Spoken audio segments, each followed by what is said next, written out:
Sienna. Mhm. Hey, I know I was already live today, and I uploaded 2 videos and I went live, so the notification might not even go out. My mom just texted me. 1 second. So basically, I forget that I got some people who are like vegetarian and stuff who watch me, and I went a little too ham earlier today. So I went ahead and hit that private. I only have like 2 private videos on this channel, and 1 second. Sausage and Asiago.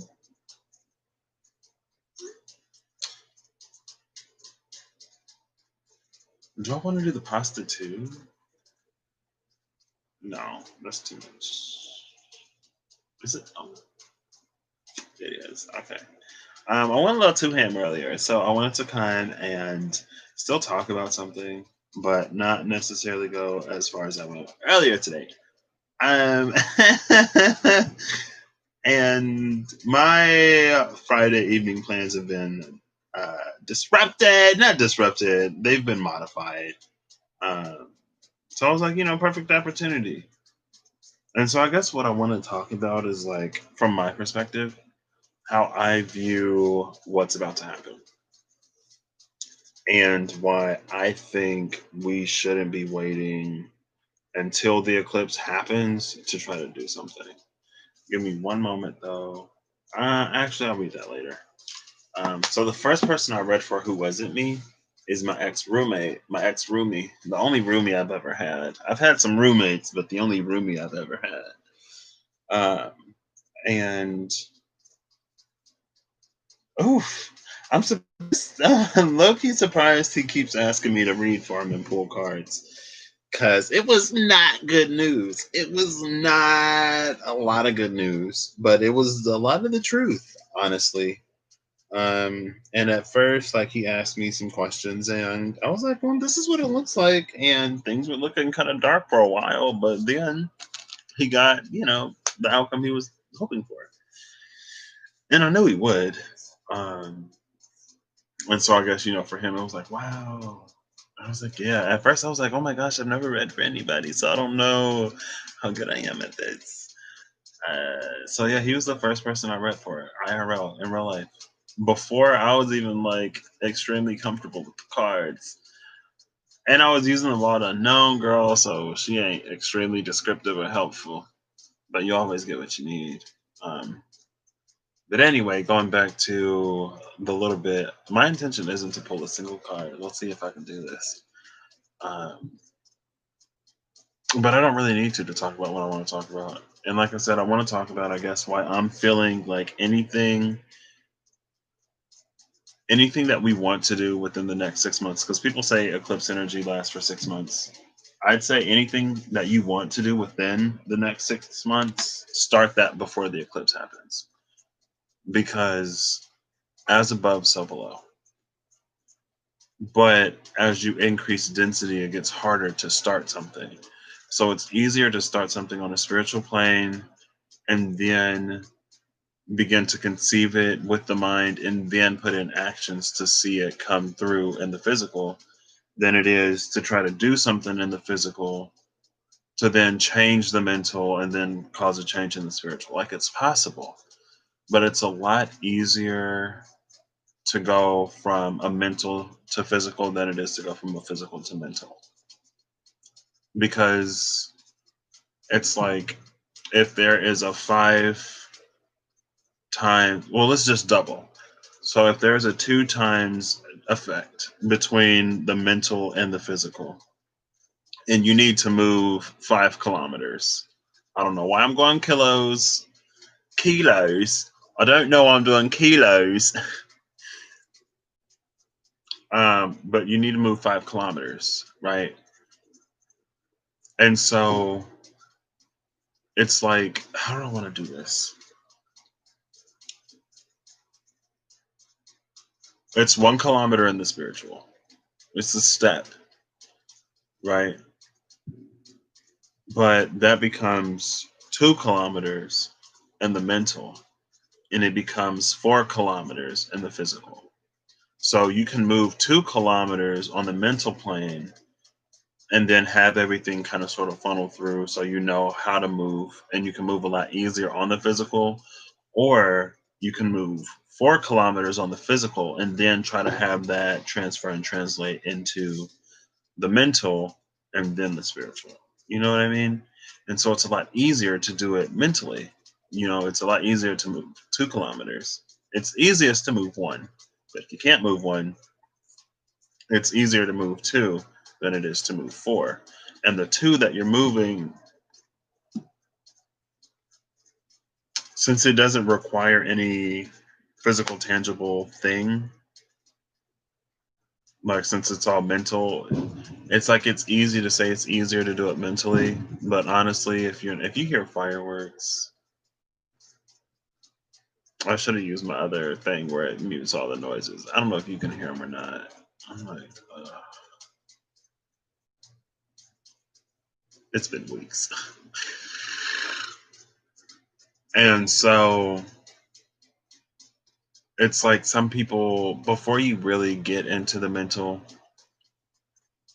it's harder to believe in things or to conceive of things that you can't see or that you haven't experienced. And so for a long time we do the long way, the slow way, the 4 kilometers way instead of the 2 kilometers way. But this is what I'm trying to get to with this eclipse, right?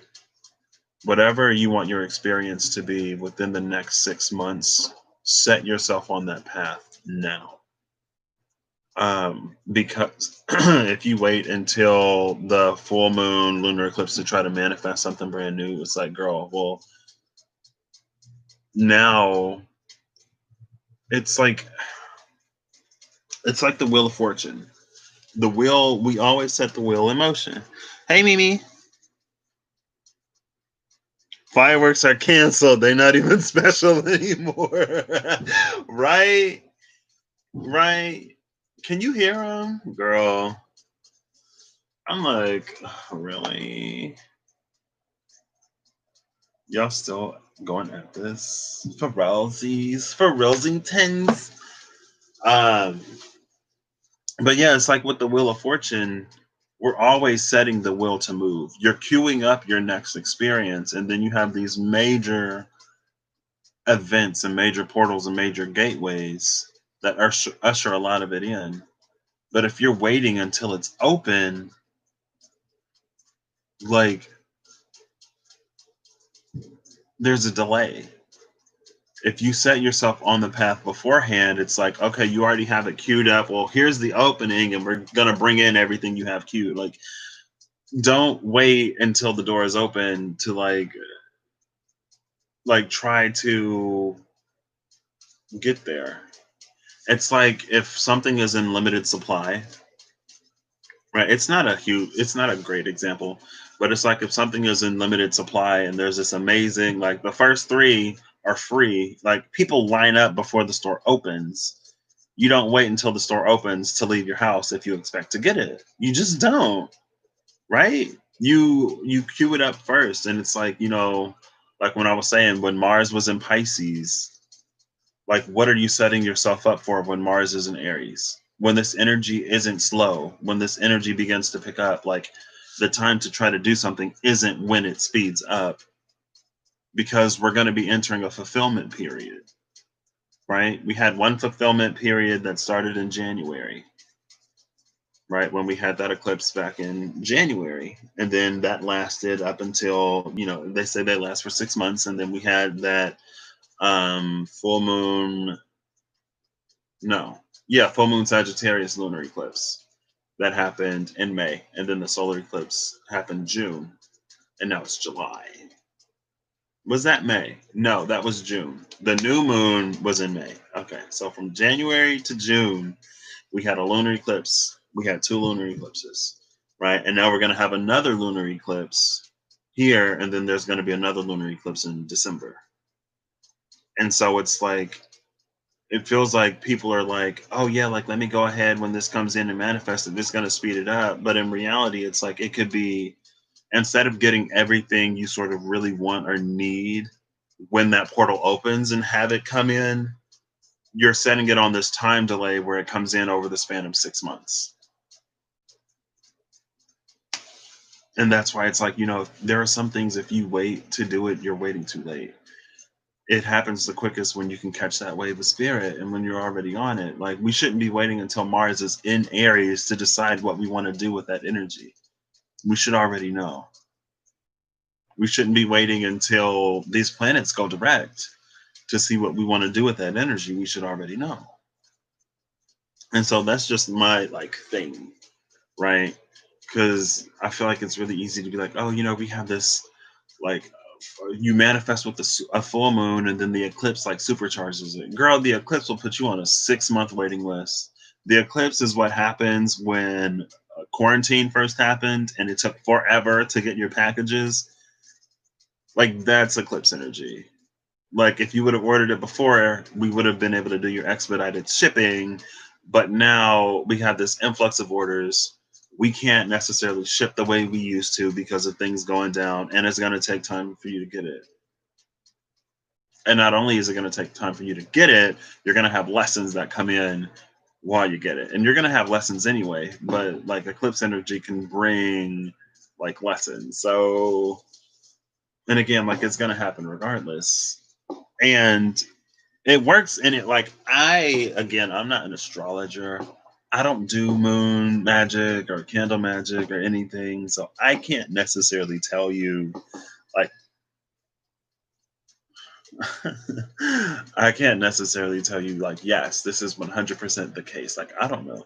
This is just how I'm feeling it and how I'm perceiving it, right? It's like, you don't wait until the party starts to get ready for the party.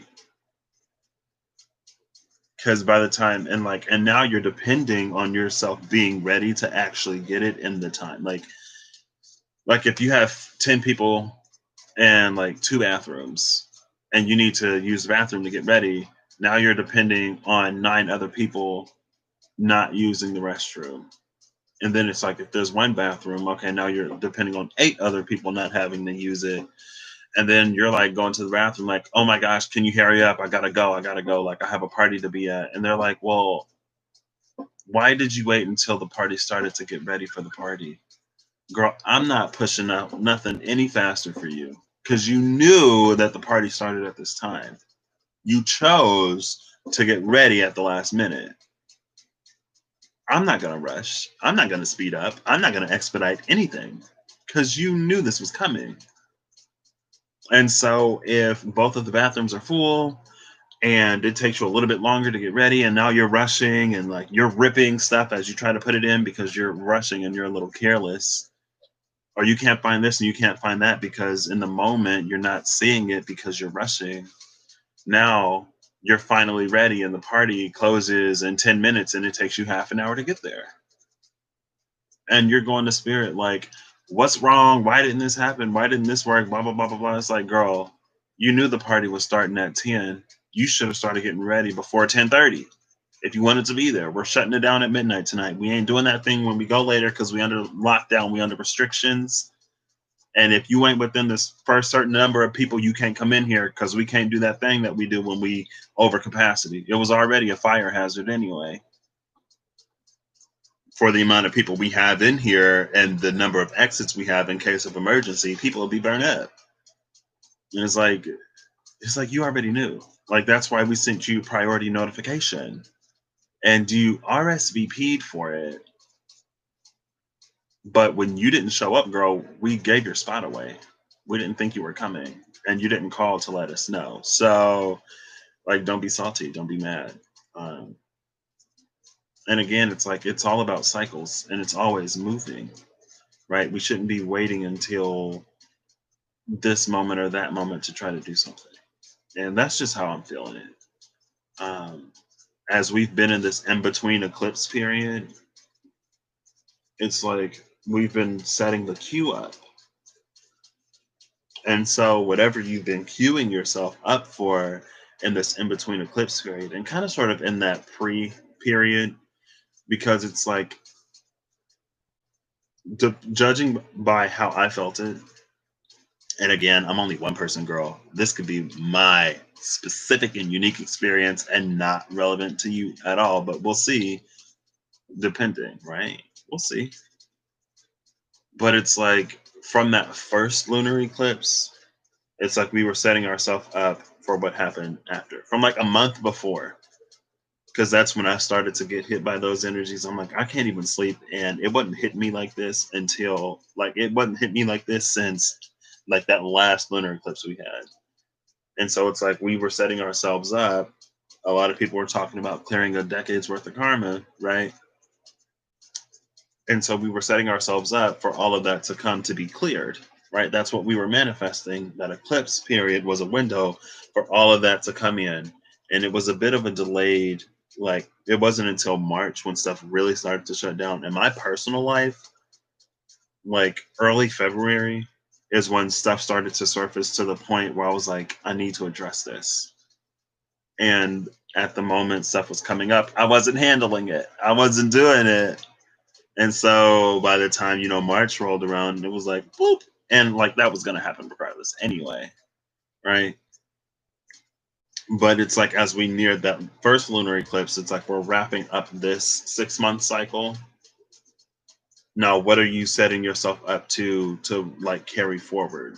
And so it's like we have this roughly a month period to really cue it up. But that's when, Mars was in Pisces, Mars was squaring the node. Some people were like, there's a lot of confusion with Neptune. It's like, don't do anything.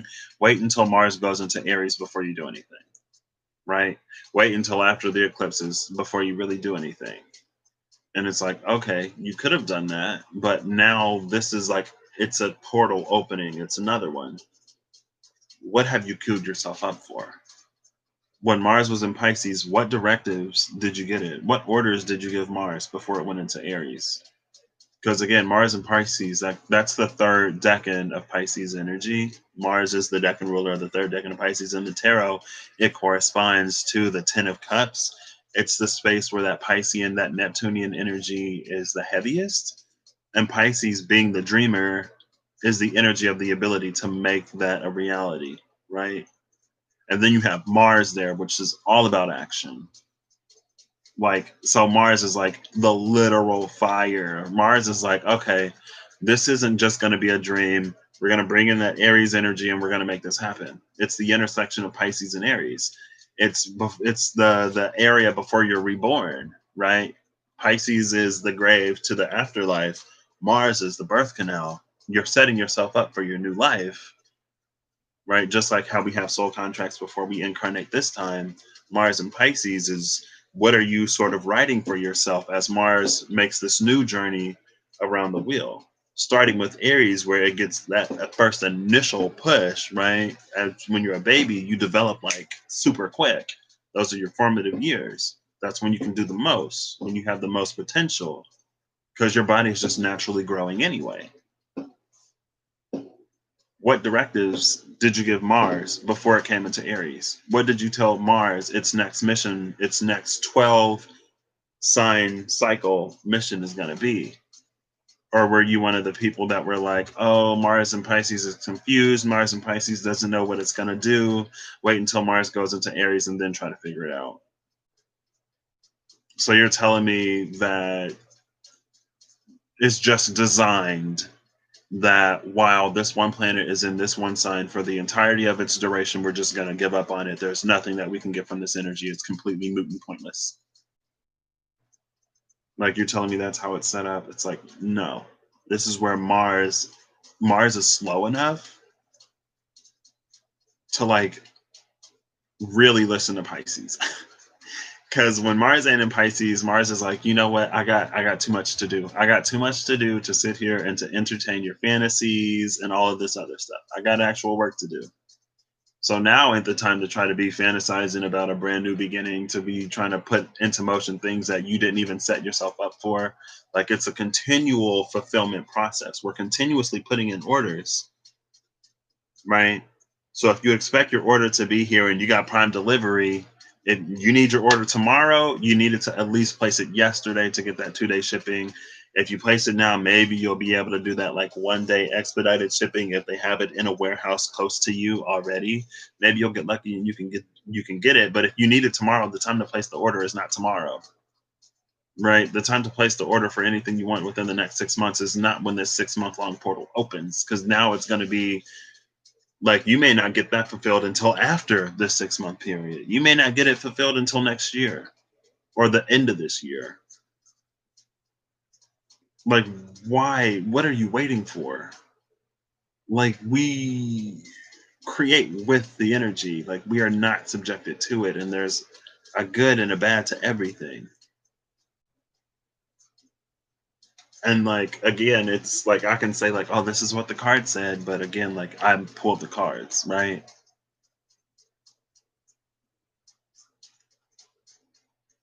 But in my mind, it's just like, I don't know. To me, something doesn't. It's like I don't want to say people miss the boat, but it's just like before the fight started, before the warriors left home to go fight this war that they're going to be in for a minute for the rest of the year, Mars is going to be in Aries for the rest of the year. He's not home. And depending on where he is, he may not have time to read the letters that you write him. Anything you had to say to Mars, you should have said to Mars before Mars left Pisces. Before Mars was deployed, you should have said whatever.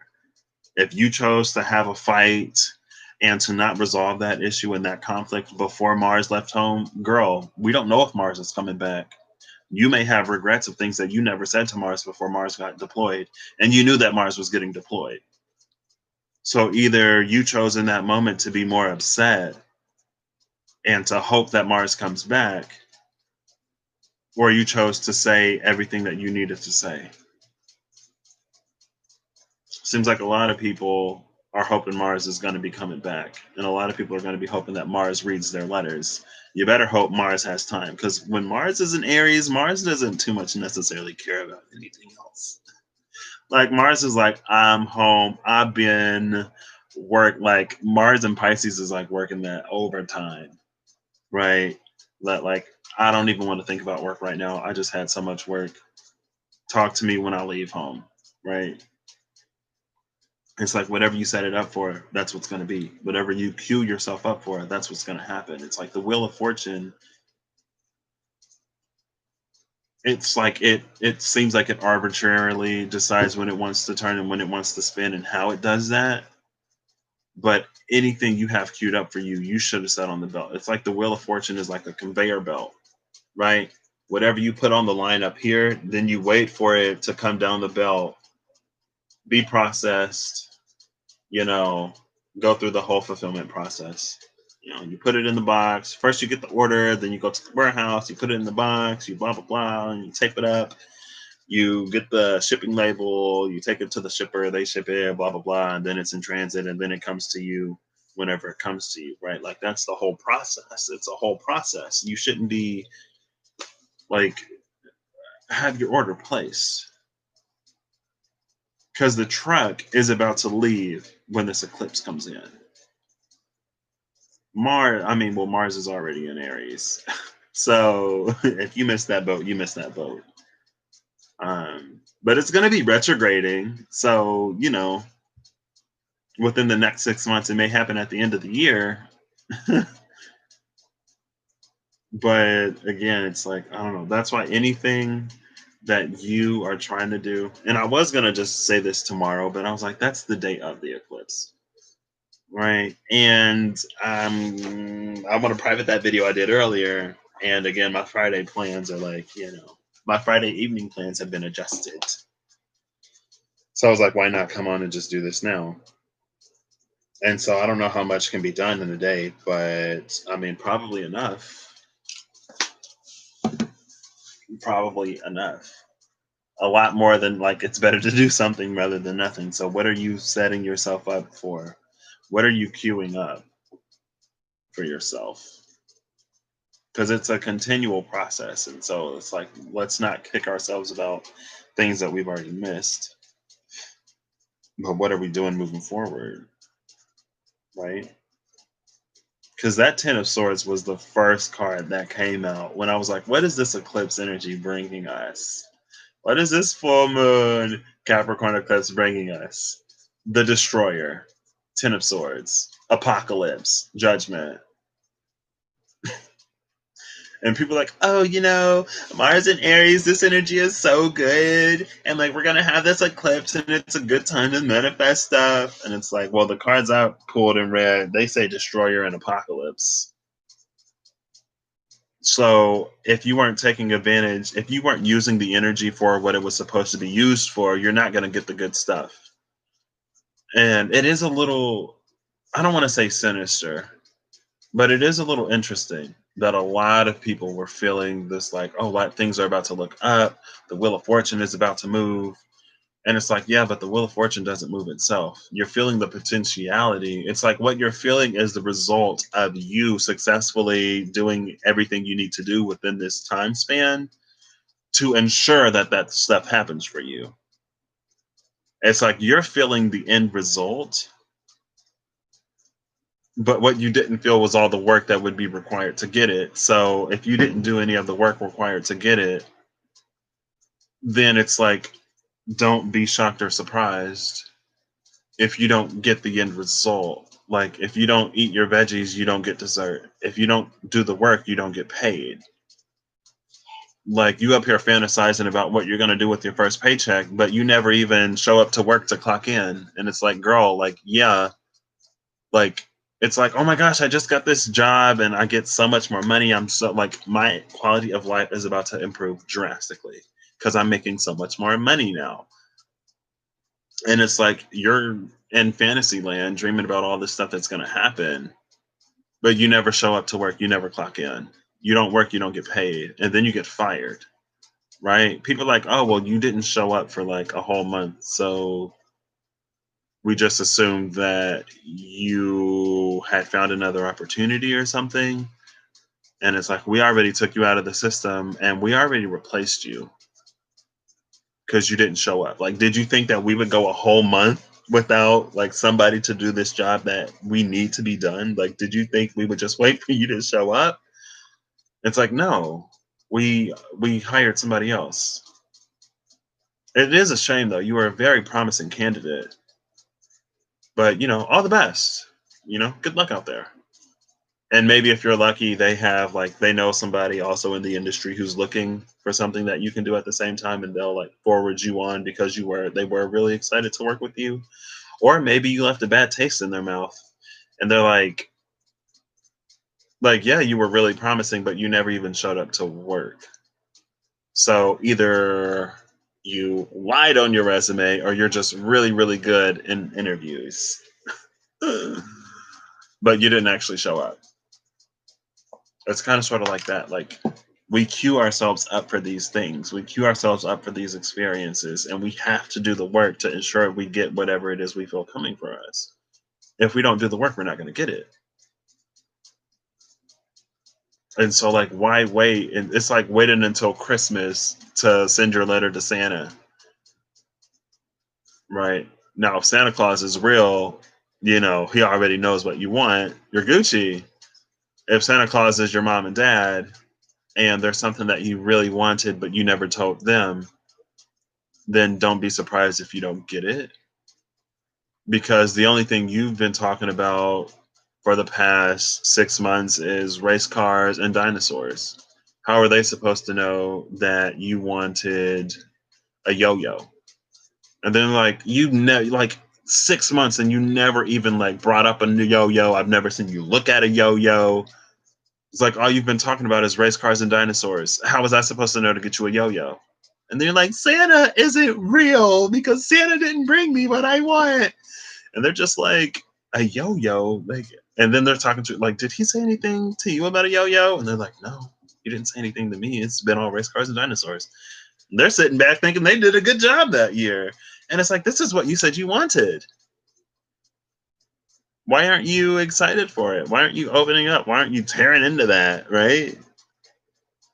What are you setting, like, what have you set yourself up for? And what are you setting yourself up for before this eclipse happens. And that's where I'm going to end this. I don't know. Like, again, it's my own personal little whatever. And it's like,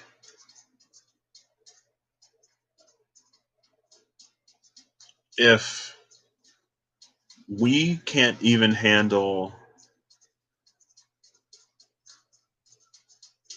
the work required to do what we need to do to get what we want when there isn't an eclipse, why would you wait until the energies are super potent and super powerful to try to manifest something when you can't even do the work when it's not that powerful? Right?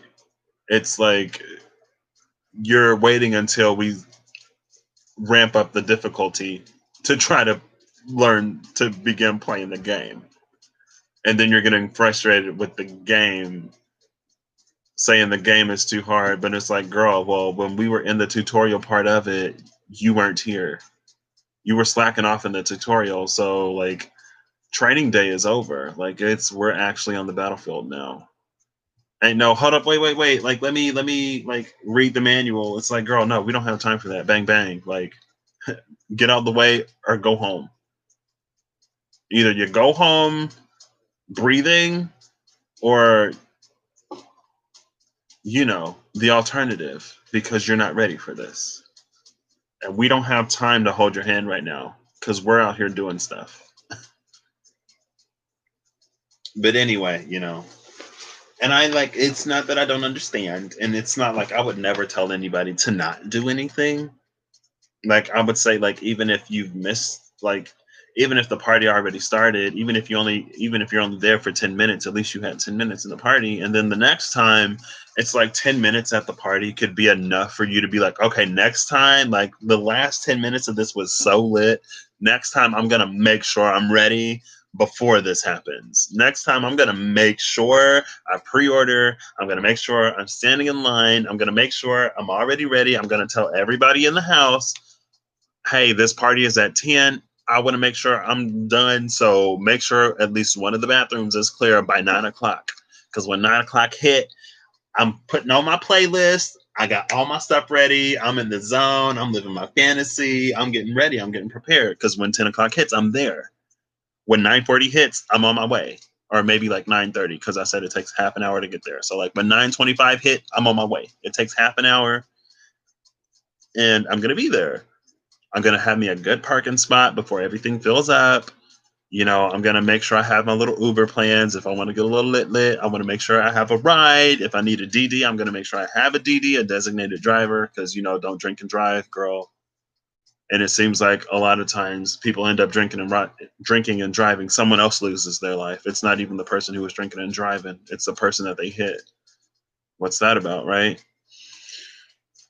But yeah, that last 10 minutes of the party could be lit enough to get you to see that, okay, next time I want to make sure I'm on the wave. Because if this is what the last 10 minutes was, when we're starting to wind down, when, some people already left, and when the bands and all of them, like, have expended energy, imagine how lit it would be at the beginning. So 33:33 right there on the clock. So yeah, always strive, always move forward. But again, if there's something that you can kind of sort of jumpstart now, get yourself spiritually ready and get yourself mentally ready before that eclipse happens. Like, already set yourself on that path. Walk that 1 kilometers, walk that 2 kilos now, so that, Uber can come and drive you that extra 2 kilometers in the physical, so that you don't have to walk all four yourself. And that's where I'm going to end this. Just like, you know, don't wait until the moment to then begin to think of, what can I do? You should already know what you're going to be doing with that energy before it comes in. And you should already be prepared to do whatever work you need to do to go through that fulfillment process, right? Because it's like, sometimes with Amazon, if you pre-order anything on Amazon, they don't charge your card until they're actually shipping it. And so if you pre-order stuff on Amazon and then you go spending crazy and you don't have the money when it actually comes out, girl, you best believe you're not getting whatever you got, because they don't pull the money until the thing releases. It's like when somebody holds onto a check that you write them, and it's like, why haven't they cashed that check yet? Like, I need to know how much money I actually have to work with. Why haven't they cashed that check? Well, girl, sometimes you just got to make sure your books is balanced. Sometimes you just got to keep up with your own money when you got money out there just floating around, waiting to be, spent. So that's where I'm going to end this. If you watch this, thank you for watching. I hope you are doing everything that you need to be doing to get everything that you want, because it really is available to us. But also at the same time, there's a lot of stuff that we need to tackle and address and handle. Um, and they kind of sort of go hand in hand, some of it. So you can't really get all of what you want without doing what you need to do to get there. Sometimes it's a reward, right? Like, you decide how much you want to get paid. And if you say, I want to make $1 million, girl, you best believe you're going to be doing $1 million worth of work. You ain't making a million, like you ain't doing like 100K work getting $1 million, right? And you're like, oh well, they said we can write our own checks, so I just wrote a lot. And it's like, and somebody's looking at you like, how big of a check did you write? Like, you're gonna have to work for that, right? And you're like, what do you mean I'm gonna have to work for it? I thought they just give it to me. It's like, no, girl, don't nobody just give nobody nothing. You signed yourself up to work $1 million worth of hours, of effort, of time, of energy, of tears, of sweat, of pain, of crying.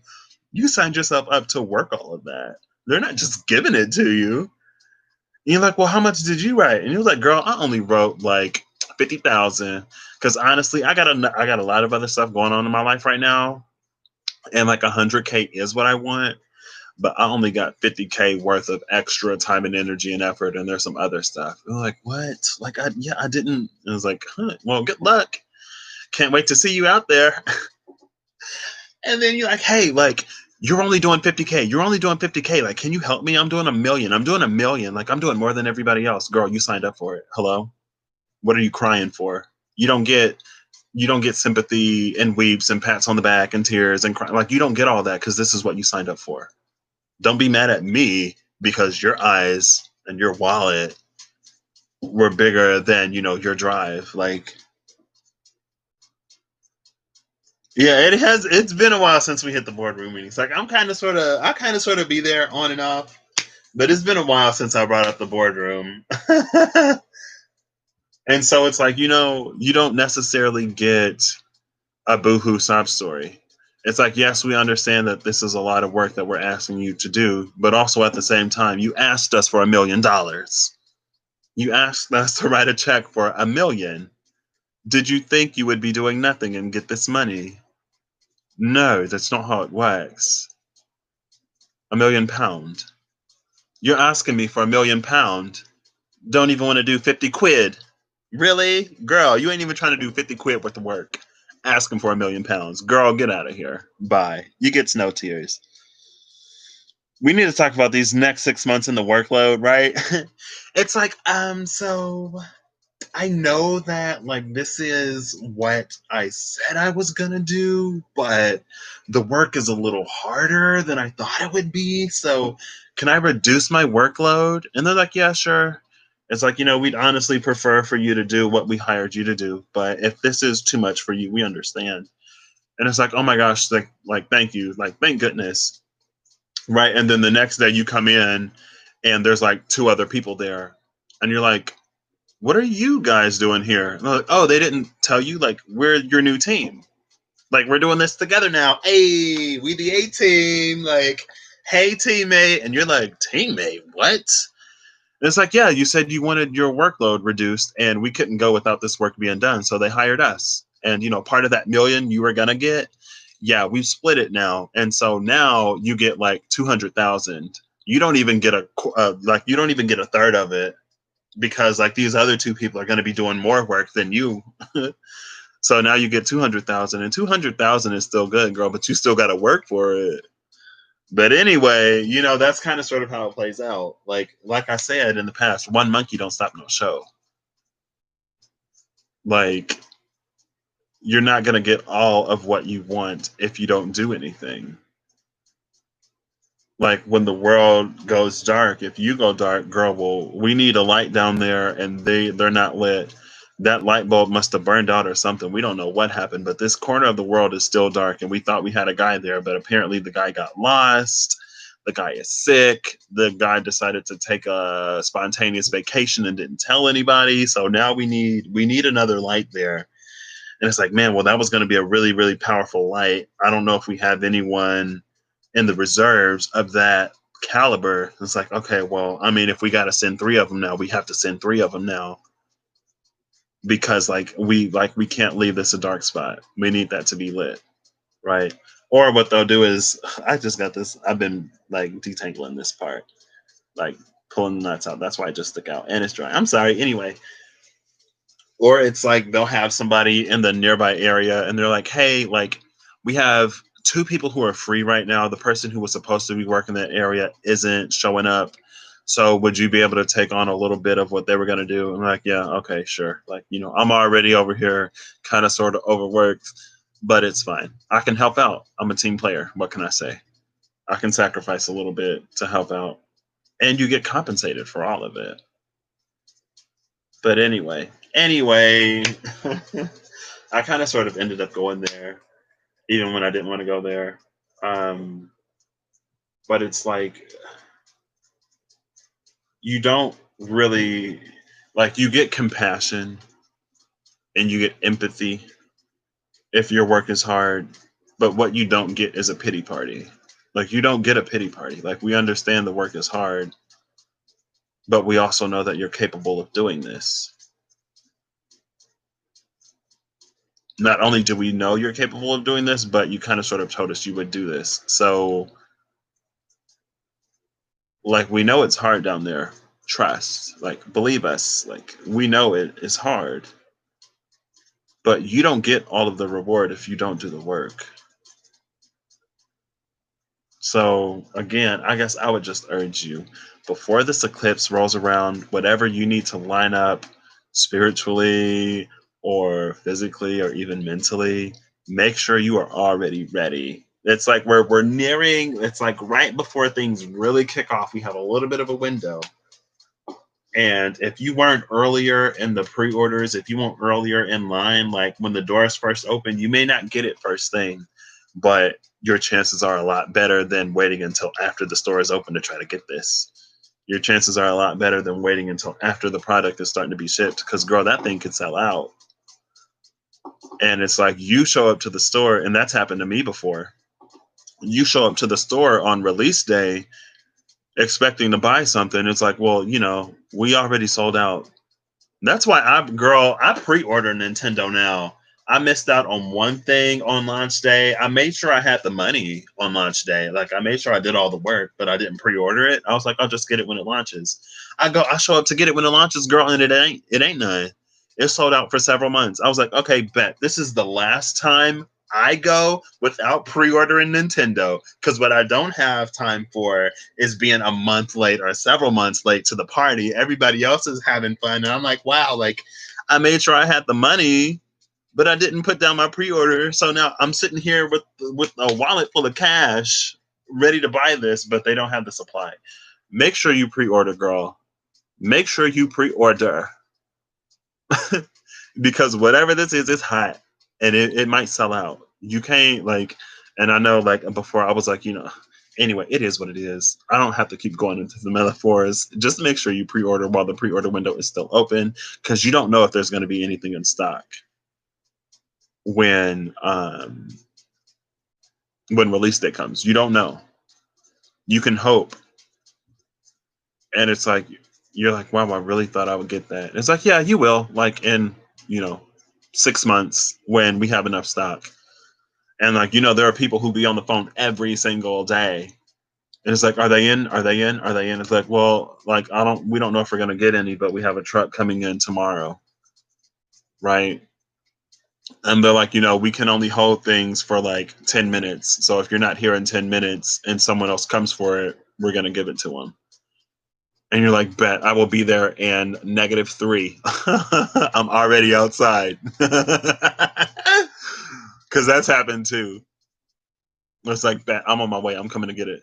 I'm coming to get it. But anyway, I hope you all have a lovely time, a lovely day. Thank you, Mimi, for coming in and keeping me company. Thank you, viewers, for viewing, watchers for watching, likers for liking, subs for subbing, commenters for commenting, sharers for sharing. I know y'all ain't doing all that, but I'm gonna thank y'all anyway. Let me stop. Some of y'all is doing it. So for those of y'all who do it, thank you. Um, I don't know where I'm going on this journey, but I will continue to speak. And I will hope that, I know that it's all going to come to pass. I just hope that, since I am here, and if you're listening to me, then you're listening to me.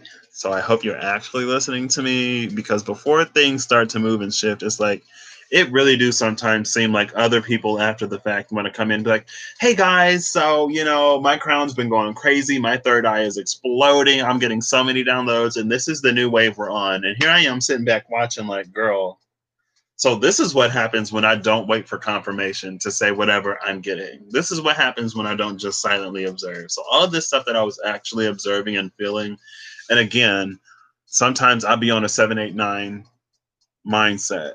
So I may feel it like a few months before it really comes to be, but I'm very observant and I'm pretty sensitive. So it ain't necessarily like, hey guys, this is what's happening right now in the collective. It's like, girl, and some of the stuff I watch, I'm like, this stuff has been happening. Like, this isn't some sudden shift that we're coming into. Like, the energy's been here. anyway, and I'm not like, I guess it's, excuse me, I don't want to like inflate my ego, but also at the same time, I have to recognize and realize that sometimes when I'm on it, I'm on it. And I'm so, so, so glad I got out of that space of waiting for confirmation and waiting for validation and waiting for someone else to say it, to be like, oh, yeah, see, that's what I was talking about. I was feeling this. It's like, girl, you weren't feeling this. Girl, you ain't feeling nothing. It's like, now I'm saying it. You don't believe me? Go back to February and watch when I told y'all Spirit was on its way. I told y'all Spirit has abandoned us. Spirit done left us, girl. They ain't just fulfilling things the way they was just fulfilling things before. Now you gotta do something if you want something. You ain't just placing your order and then like you don't pay for the food. It's like, girl, we gotta pay for groceries now. And we trying to train chefs back here too. So, it's like now they're giving you a recipe. It's like, here's your food and the recipe. So, you can stay at home and make this because we don't want to get sick in our kitchen. Girl, this used to be like, what is it? It's like when you got a trademark or a copyright. This used to be like our intellectual property. This used to be proprietary information. But girl, we trying to get y'all to stay home. So here's the recipe. Here's all the spices and herbs you need. If you follow it, you can make it at home. You ain't got to come in. We ain't got to get sick. You ain't got to get sick. You get the food you want. It's a win-win-win. Um, See, but the thing is, like, I'll be like, that little burning bush, but I'm not taking nobody through the desert. I can't be a Moses. I'm not a Moses. Moses is not who I am. But I'll be that little burning bush that's like, hey, I was talking. I've been listening. I've been a little bit tuned in. Let me whisper in your ear real quick so you can be Moses and lead these people, girl, because I don't have the patience to be dealing with these people. And then when Moses went up Mount Sinai to get the 15 commandments, and he came back down, and Moses was so shook that he dropped one of the tablets, and now we only got 10 of them because people was going crazy. Moses, like, y'all really out here losing your gosh darn minds. Moses probably just threw one of them tablets down out of frustration. According to the story, it's like he was coming down the mountain and he dropped one. So one of the tablets broke, and we only get 10 commandments. Moses was like, you know what? Y'all don't deserve this. Y'all get these 10 and you can figure out the other 5. Moses was like, I'm over it. When he left them, how long was it? I'm not sure. Let me see if I can look it up. Oh, it's 10:11. Darn it. I'm a whole minute late. Hey Siri, how long was Moses on Mount Sinai? Okay, I found this on the web for how long was Moses on Mount Sinai. Check it out. Let's see. It's opening up Wikipedia. This is an interesting question. I'm not sure. But he came back and they had fallen all the way into debauchery. Like, girl, like Moses, like, I wasn't going that long. Mount Sinai is a mountain at which the Ten Commandments were given to Moses by God. In the book of Deuteronomy, these events are described as having transpired at Mount Horeb, Sinai, and Horeb. Sinai and Horeb are generally considered to refer to the same place by scholars. Okay. The location of Mount Sinai remains disputed. Okay, blah blah blah blah blah blah blah blah blah blah. Maybe I should have looked up Moses and the Ten Commandments rather than Mount Sinai. Yeah, let's do that. Let's go to the Ten Commandments and let's see if it tells us. Ooh, when that last tablet dropped, God was probably like, Moses, you can't be so frustrated at these people that you just slam this tablet down, girl. Like, I gave you 15 for a reason. And then they probably like, oh, well, I guess I'll figure it out.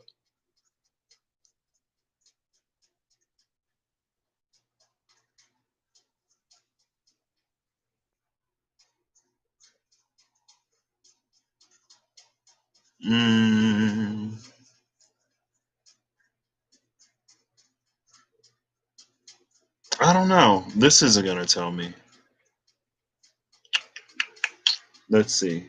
Well, I'll just Google how long was Moses on the mountain. How long was Moses on the mountain? 40 days. According to the biblical story, Moses departed to the mountain and stayed there for 40 days and nights. I wanted to say 40 days and nights. I really wanted to say 40 days and nights, but 40 days and nights pops up in the Bible so often. I'm pretty sure with the flood, it rained for 40 days and nights. I think there were some other things that happened for 40 days and nights. Like 40 days and nights seems to be a thing. That's like a month and a week about. Oh, how long did, oh, girl, oh, wait.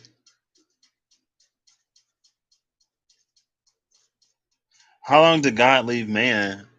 Oh, I don't know. Wasn't he always though? Ain't he always there? Did he ever leave? I don't know. Some people, well, I know there is what is it called? There's a certain theory, or not theory. There are some people who are like religious, but like um, they don't necessarily take the viewpoint that. One second. Who this?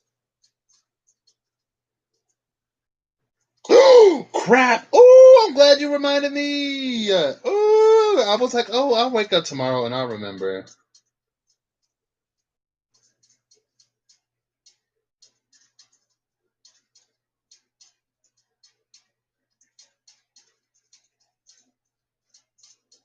There's a really, really good decoration that's free on Monster Hunter right now, girl, and I want to log in and claim it, even though I don't really play the game. Um, there are some people who believe that like God sort of created everything, but then he like went AWOL, like he stepped away, and I can't remember what it's called, but it's like basically like he's the clockmaker, like he made the clock and then he left, right? And I think Ben Franklin might have been one of them. I learned about it in a history class, maybe. But then it's like, the angels are still here. He's like, they ain't like, they got the angels. They got that little piece of me inside of themselves. They have a heart. So, they'll be fine. But I don't know. I don't know, Miyoshi. Did he ever leave? Maybe. Did he ever come back if he did leave? Is he watching? Let me stop. I mean, at the end of the day, we got free will. So you can't really force anybody to do anything. So even if he is watching, it's like, well, they got free will. So Ain't much I can kind of do. Something happened for 40 years. 40 years? I don't know about that one.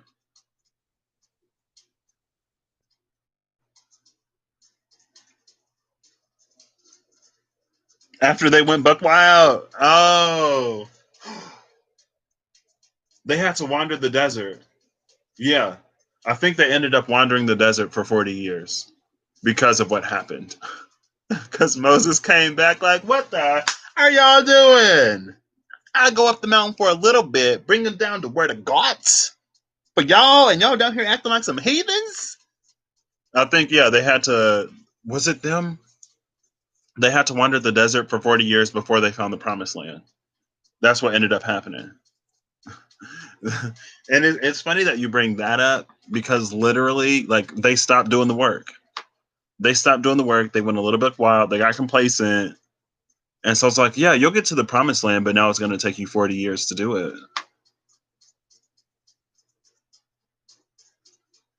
Yeah, they were forced to wander the desert for 40 years because they ruined a good thing. So,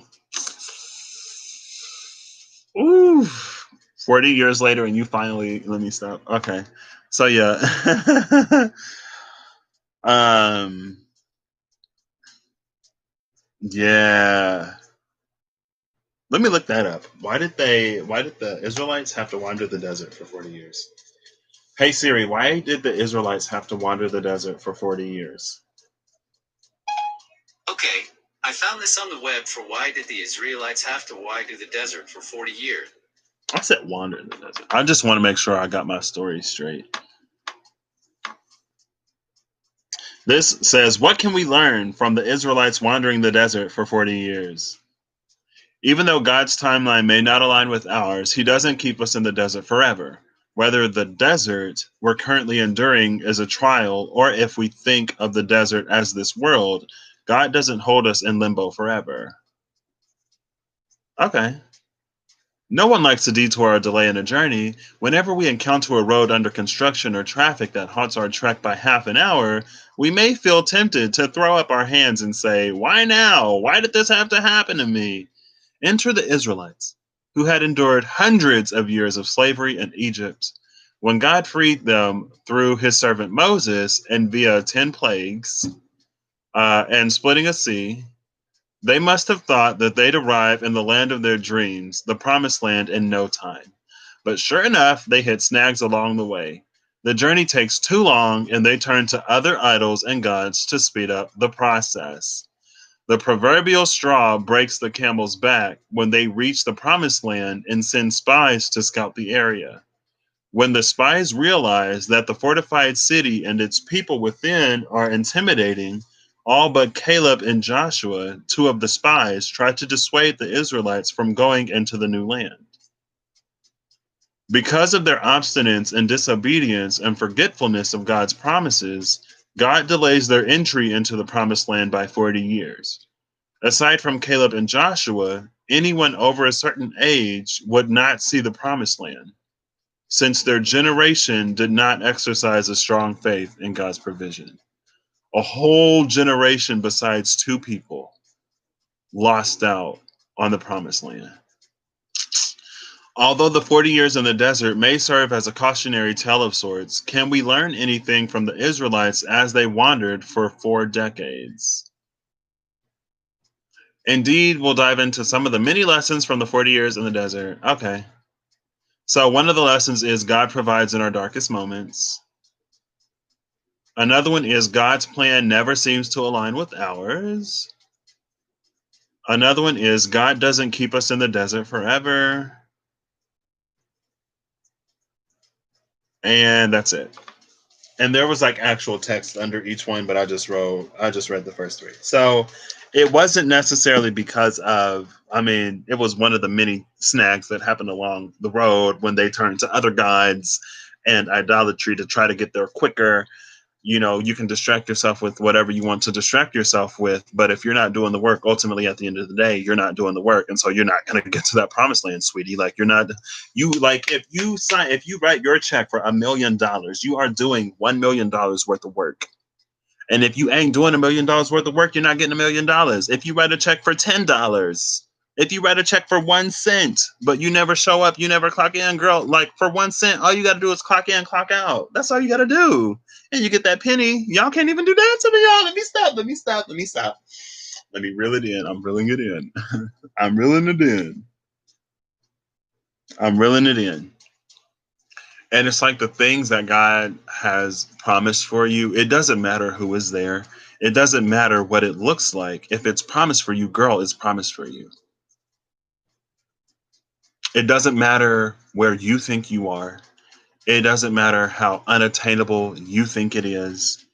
None of that matters. What matters is that you have the strength to step. If they would have had the strength to step, imagine going through hundreds of years of slavery, seeing Moses split the Dead Sea. Was it the Dead Sea or the Red Sea? It may have been the Red Sea because ain't nothing in the Dead Sea, and there was stuff in the. Yeah, I'm pretty sure it was the Red Sea when Moses split the Red Sea. Girl, imagine seeing that. Imagine all of and the 10 plagues. Imagine going through 10 plagues, splitting of the Red Sea, and all of this stuff to reach the promised land, and then be like, nah, it ain't our time yet. It ain't our time yet. Somebody already there. And then you got two people, Caleb and Joshua. Like, like this is promised to us. It's ours. Like we literally went through all of that. And what do you mean? And they're like, nah, fam. It is red. Okay, I knew it was red. I knew it wasn't the Dead Sea. The Dead Sea Scrolls, though, girl. I wonder what was in them. The Dead Sea Scrolls. Anyway, it's like, okay, 40 years. 40 years you will wander the desert, and none of you will survive the trip, besides the two people who told y'all to do it in the first place.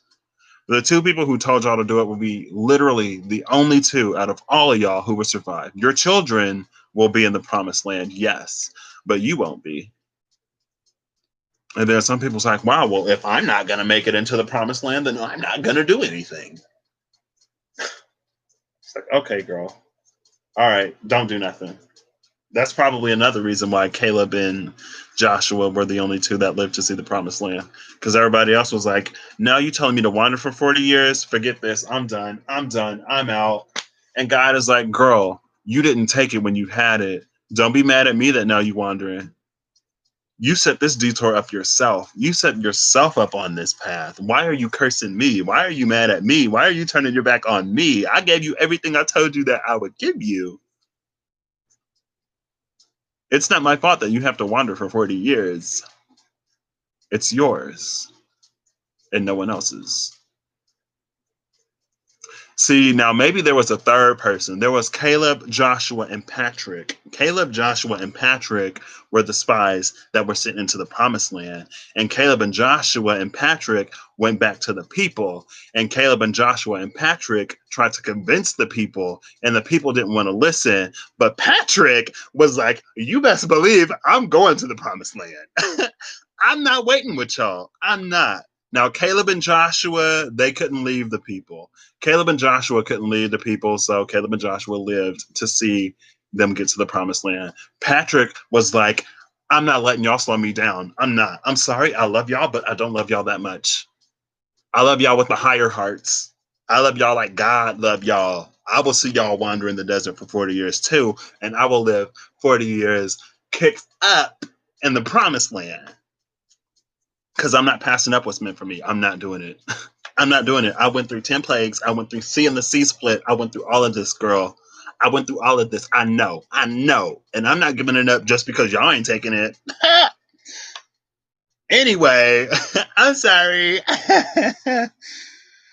Whew.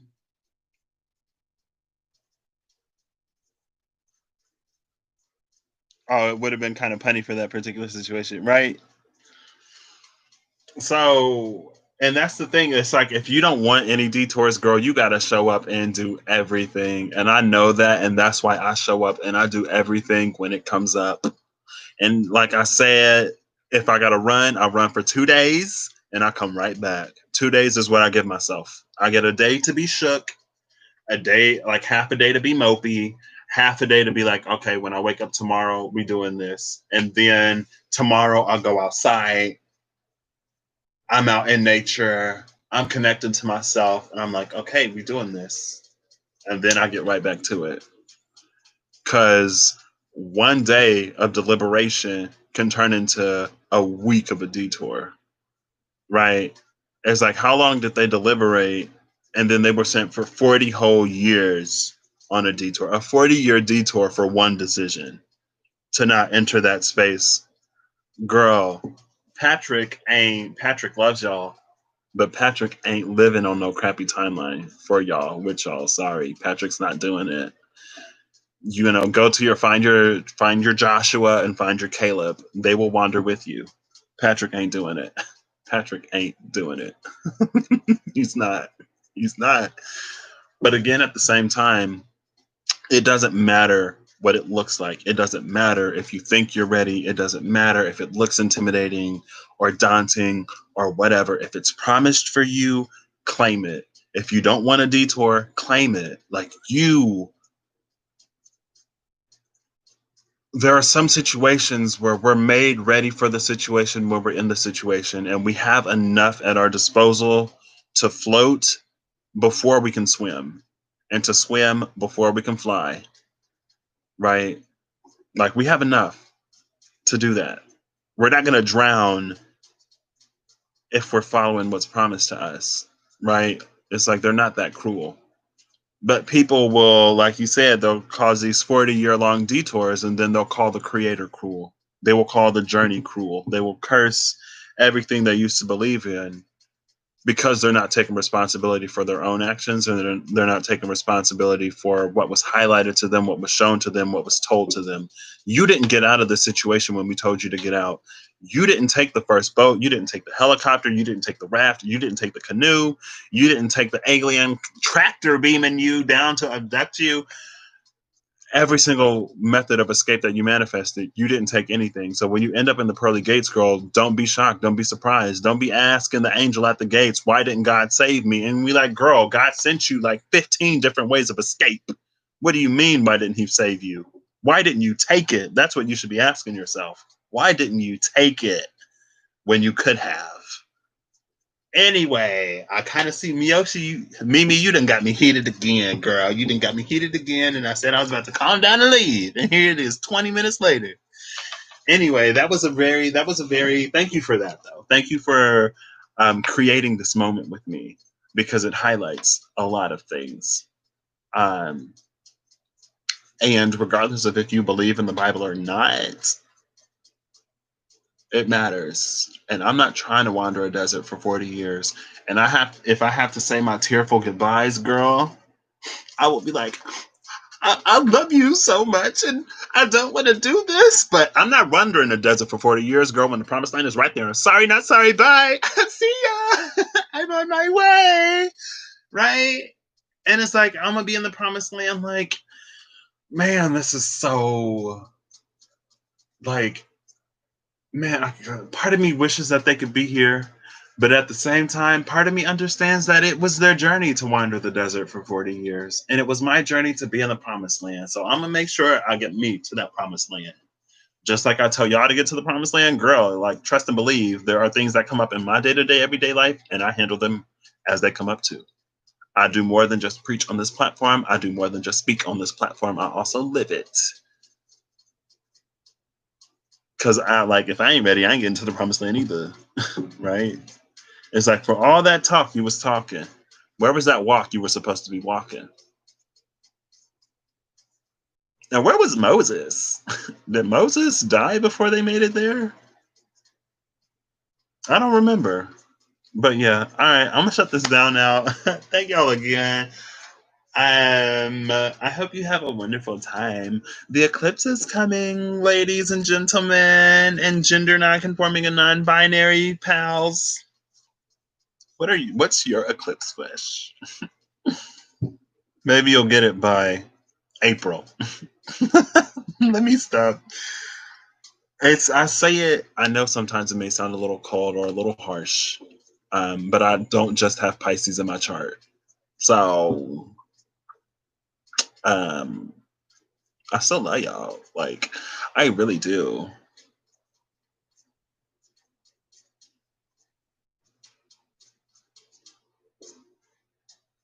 Who, Moses?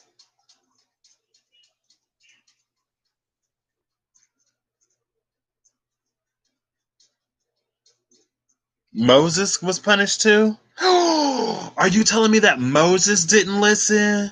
The whole Moses? The whole Moses. Girl. Girl. Girl, the whole Moses missed out. So I definitely got to make sure I'm walking my talk. I got to make, if the whole Moses missed out, I got to make sure I ain't gonna miss out. Cause you can talk a big game, girl. You talk a real pretty, your connection real fine. It's divine. Well, what about your walk? Is your 3D in alignment with everything you speak, with everything you receive? Are you in alignment with it? I'm trying my best. Thank you for that. I can't believe the whole gosh darn Moses missed out. The whole gosh darn Moses. And maybe Moses was like, well, at least I'm not abandoning my people. I freed my people, and I will go into the desert with my people. And that's what Caleb and Joshua said. But Patrick was like, Patrick can't give up Patrick's peace for other people. People can't give Patrick peace. Only God can give Patrick peace and what God has promised for Patrick. And God has blessed Patrick with some peace as you go. Peace be with you. Peace be still. As I move, I call stillness and peace. Girl, I can't give it up. I'm sorry. I can't. So maybe instead of asking other people with peace to give up their peace, you should try to get in on their peace, you know? Instead of pulling them out of it. Come on in. The water is fine. The water is the perfect temperature for all of us. You like it cold, it's cold for you. I like it hot, it's hot for me. We can literally be right on top of each other in the water and feel it the way we need to feel it to be comfortable. That's the beautiful thing about the promised land. We don't necessarily look the same for everybody, but we can all enjoy it in the way promised to us together in the same space. We just have different experiences, you know. Anyway, thank you again, Mimi, for adding to that. Thank you for putting me on this path to get here. Um, 40 days on the mountain, 40 years wandering the desert, girl. Okay. All right. Well, I'm gonna see y'all later. Again, I hope you're doing everything that you need to be doing to have the time that you wish to have. Um, I hope you're not writing $1 million checks thinking you're gonna do $10 worth of work. Let me stop. Let me stop. Why am I like this? Why can't I just be love and light? Love and light and delusion. Why can't I just love and light everybody? You will be fine. You don't have to do the work. God, Spirit, got you. Jesus will carry you through that desert. It's like I was walking through the desert. At first, there was two set of footprints, and then there was one set. Jesus was like, "Girl, you stop doing the work. You think I was just going?" Jesus ain't do this. Let me not put that on Jesus. I'm sorry. Let me not put that on Jesus. He ain't do this. This is why y'all better be glad y'all ain't got a Patrick or somebody else. Be glad y'all ain't got a somebody else, because Patrick would be like, "Girl, we was in the desert and it was hot and I was thirsty. You think I'm gonna just stop and wait for you to not do anything?" No, girl, there was one set of footprints because Patrick was gone. Patrick then ascended to the promised land. And then Jesus came and carried you the rest of the way because Patrick wasn't gonna do it. Patrick wasn't gonna do it. Be glad you got a Jesus. Or a Yeshua or whatever you want to call him. Be glad you got him.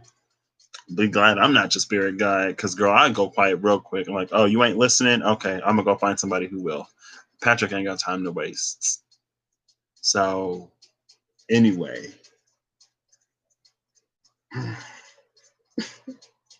I really do love y'all though. I really do. I really do. If you can feel it, if you can feel the love in all of these words, um, just know it's real, you know? But you can't really, you can't enable or pacify or baby people and expect them to get where they want to go. You just can't. You can't. Because when that detour comes, it's like, well, you told me I would be there. You told me this would happen. You told me I would still whatever. Why am I on this 40-year detour? I'm gonna tell you straight up, girl, if you ain't do the work, if you don't enter the promised land, if you don't enter the promised land, why are you surprised that you're not in the promised land? I can open the door all gosh darn day. I can lead the horse to water, but I can't make it drink, and I'm not in the business of forcing horses to drink water. If the horse want to die of dehydration, girl, that's that horse's free will. That horse has the choice to drink the water or not drink the water. That's that horse's choice. Right? That is that horse's path. It's that horse's journey. Maybe that horse will come back in its next lifetime with, and it's like the horse comes back in its next lifetime with the fear of water, but the fear of water that they have is actually rooted in the fact that they didn't drink the water in the last time and that they died of dehydration. But it carries over as a fear of water. And then like the horse is like, well, maybe I drowned in water last time, and it's like, no, your trauma associated with water is related to the fact that you didn't drink it when you were thirsty, and it was literally right there in front of you. Um, so, yeah. Anyway, here I go again. Bye, y'all. See you later.